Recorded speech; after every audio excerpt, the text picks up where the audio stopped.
So guys, gising na nga ako ngayon ng maaga. 4:30 ang alarm ko. Dahil kung kahapon, kumuha kami ng PSA dahil si Manuel ay female.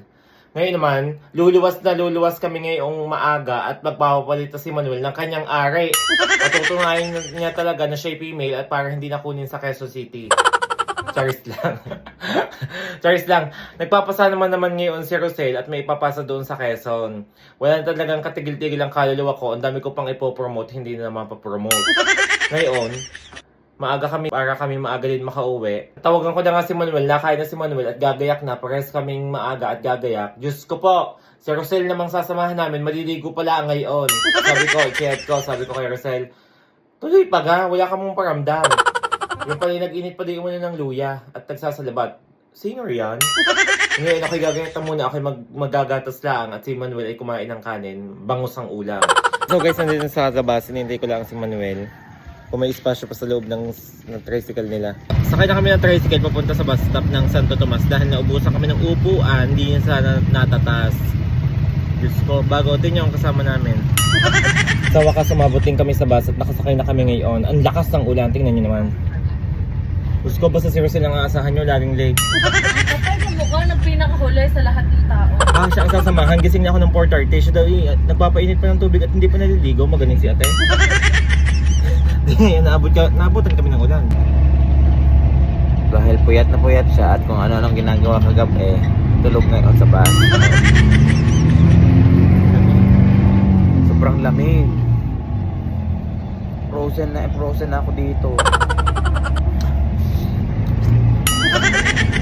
Vlog mo pala. Walang yung buhay ito. Ang hirap makipagsapalaran sa Maynila. Pagod na sa paghahanap ng trabahong ito. Ha? Bago pa makaluwas, bago pa makapunta sa Korea. Walang yan. Masuntok ang mukha mo. Pagod ako sa pinagagawa mo. Inay!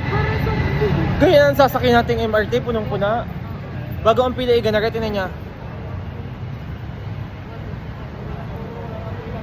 May makita kong ganar, sabi ko umuwi na lang tayo, Rosel, sali pa ka na magpasa. Magpapasa, wala namang pasahan ko. Diyos ko, ang haba pala ng... Tingnan nyo ang dulo ng pila ng MRT, ang dulo. Masikot-sikot pa yan Ang hirap po ng ganar eh. MRT. So ayan guys, nandito kami ngayon sa Manila. Wala na ang pila ng MRT guys, ayan. Makakasakay na kami ng walang sikip. Diyos ko, nakarating din kami dito sa aming istasyon. Quezon Avenue. Diyos ko. Walang lawa, walang bundok. Anong gagawin ko dito? So guys, nandito na kami at makikipas. Habulin namin ang tren! Habulin namin ang tren!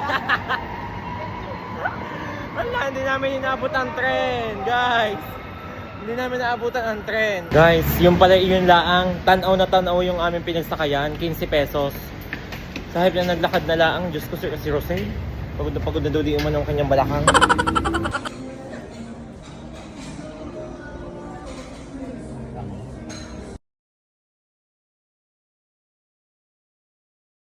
Walang iya. Ngayon lang kami nakauwing gabi. Sobrang sakit ng aking paa sa kalalakad. Ang haba ng hagdan ng akyatin doon sa MRT ngayon. Hindi mahalata sa buho ko na ako'y pagod na pagod sa araw na ito. Ang sakit ng aking alak-alakan. Ang haba ng nilakad na yun bago nag-intay pa kami ng 2 hours doon. Kaya kami inagala-gala muna. Walang iya.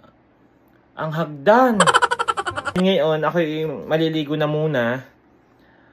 At lagkita na, daig pa namin ang bibingka doon kanina sa Maynila sa sobrang init.